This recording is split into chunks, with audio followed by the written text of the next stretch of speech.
Hello, hello. Welcome to Top Shelf Reviews Distillery Drink Thru. Today we are featuring Quartz Mountain Distillers, which is the most local distillery to me here in Vancouver, Washington. Going to go over the offerings that I have, which is most of their whiskeys, and tell you a little bit about each. I've got my water ready. We've got the crackers ready. So let's get into it. First with a few details on the distillery. Distillery was founded in 2020.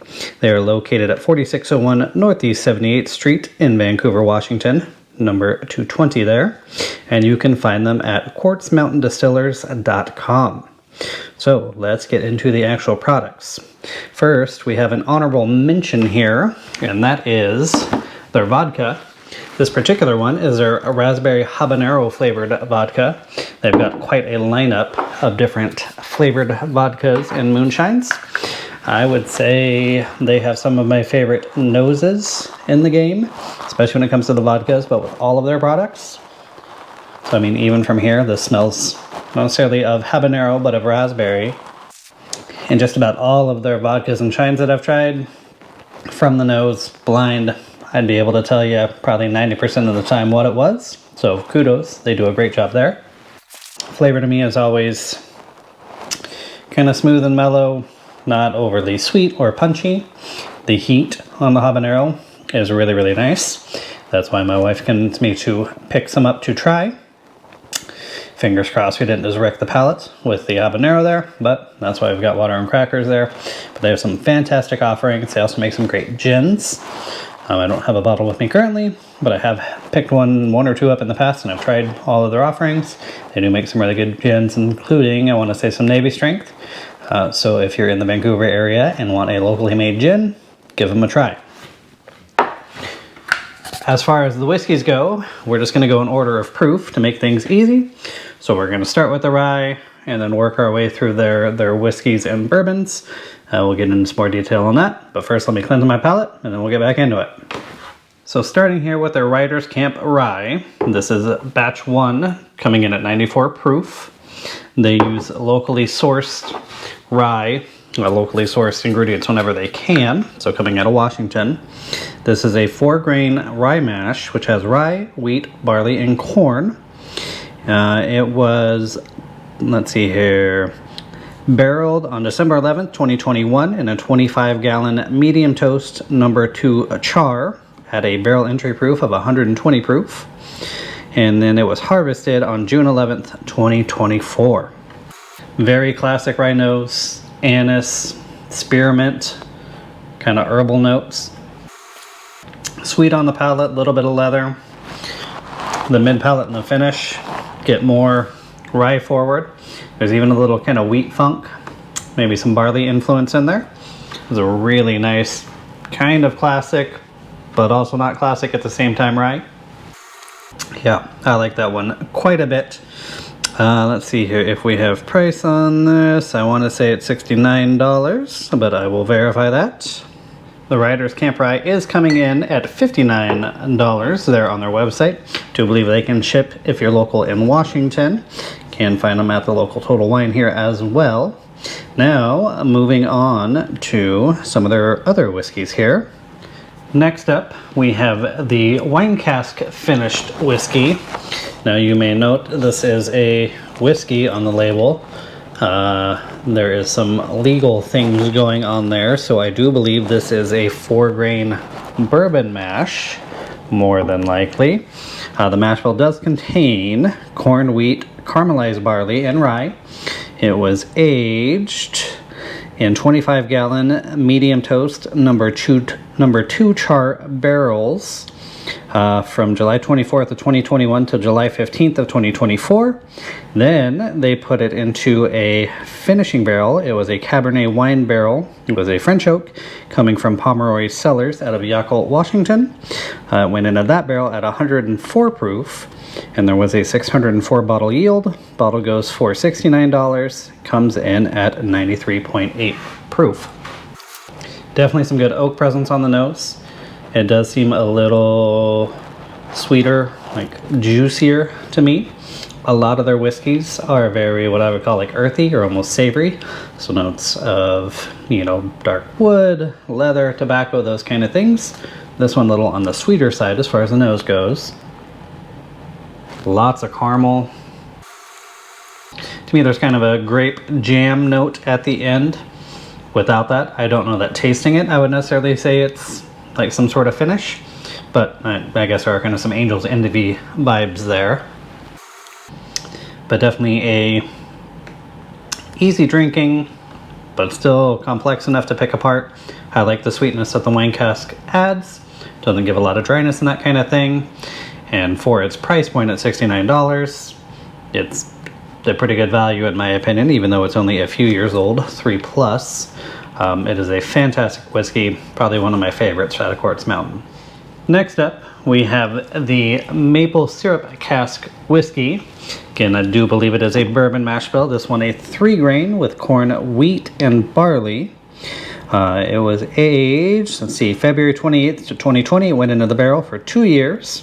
Then it was harvested and aged in 12-gallon medium toast number 2 char maple syrup casks that did have bourbon in them previous to the maple syrup. And then they bottled it at 95 proof.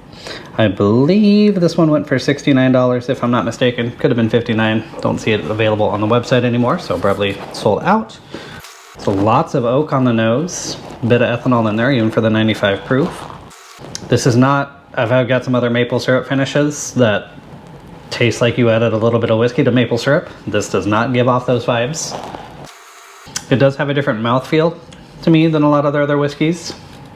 And there's kind of a subtle sweetness in the mid palate and like toward the finish.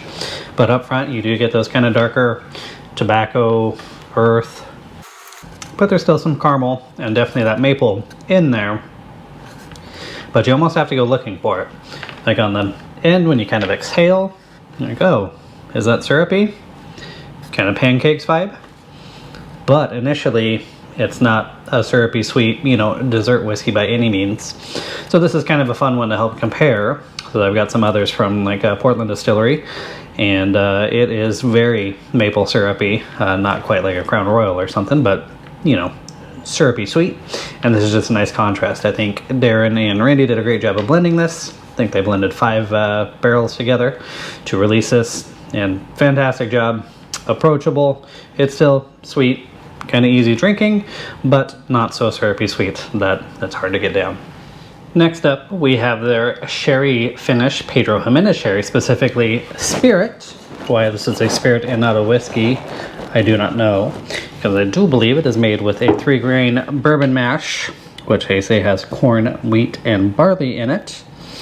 It is aged for a little over 2 years in new char oak, 25-gallon medium toast number 2 char. And they finish it for 9 to 10 months in PX sherry barrels before bottling at 97 proof. These guys go for $69. This is batch 1. I think batch 2 might be a little different proof. Definitely kind of an ethanol hit on the nose. And that more savory vibe with some sweetness kind of lingering in the background. I do feel like there's kind of like a prune or a raisin, some kind of dried fruit note. This one's a lot drier than like the wine finish and that maple syrup cask.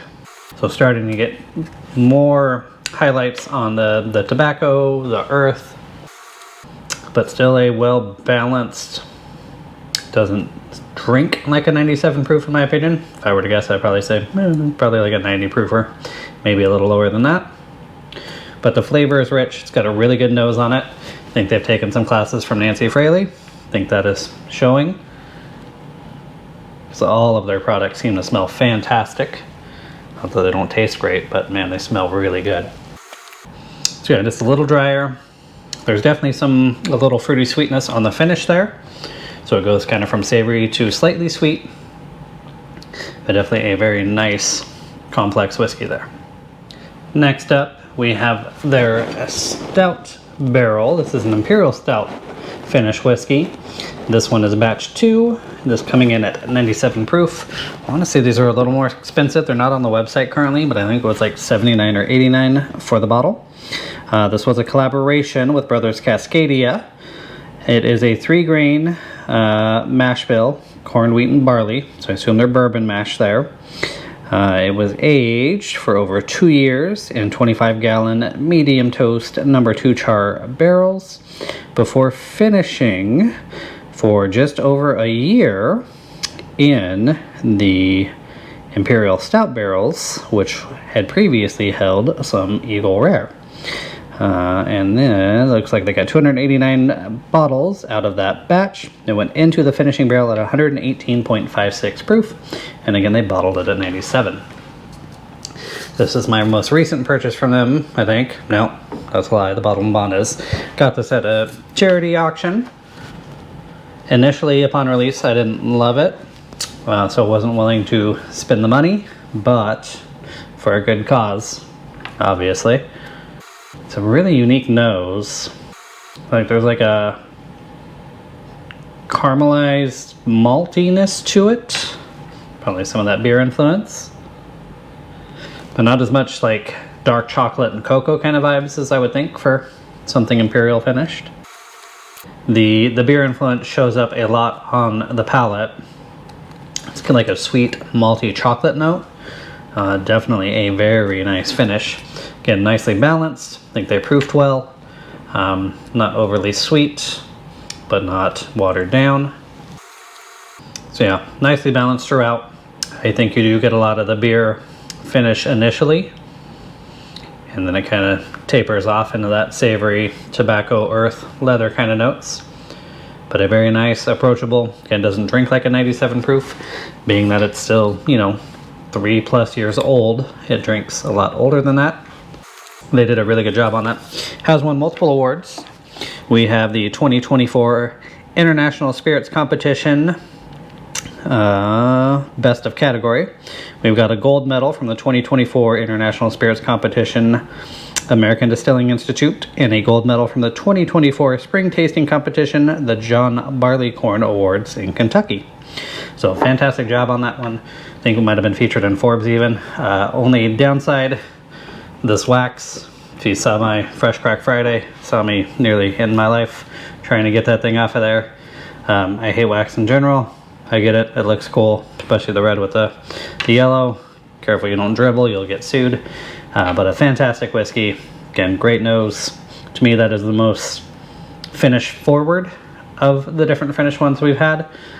So they did a great job balancing that out. It's a really good whiskey. Next up, we have their latest offering. This is their Bottled and Bond Bourbon. This was their 3-grain mash bill, so corn, wheat, and barley.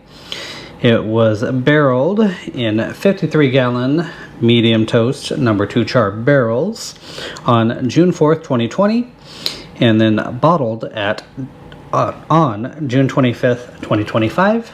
So just over 5 years old. Very kind of caramel, sweet corn dust on the nose.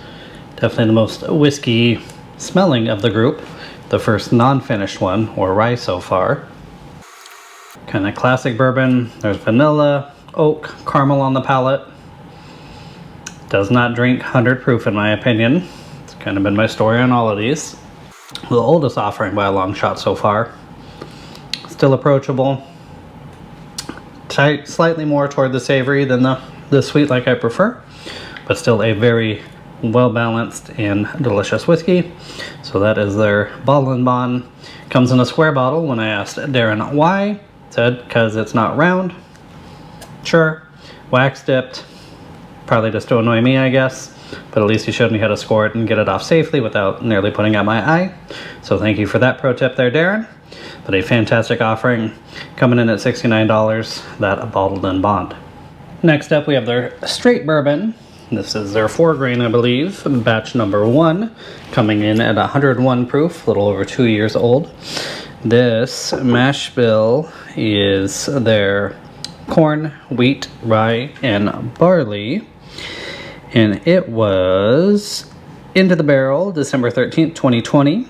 And it was bottled October 10th of 2023. It was aged in 25-gallon heavy toast, number 2 char.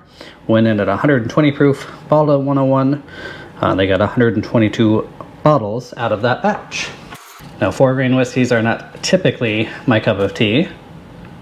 Oregon Spirit makes a pretty good one, and so does Quartz Mountain. I love how fruity the nose on this one is. Definitely still some classic bourbon, the oak, the vanilla. This one to me has a lot of that leather, a little bit of kind of damp wood.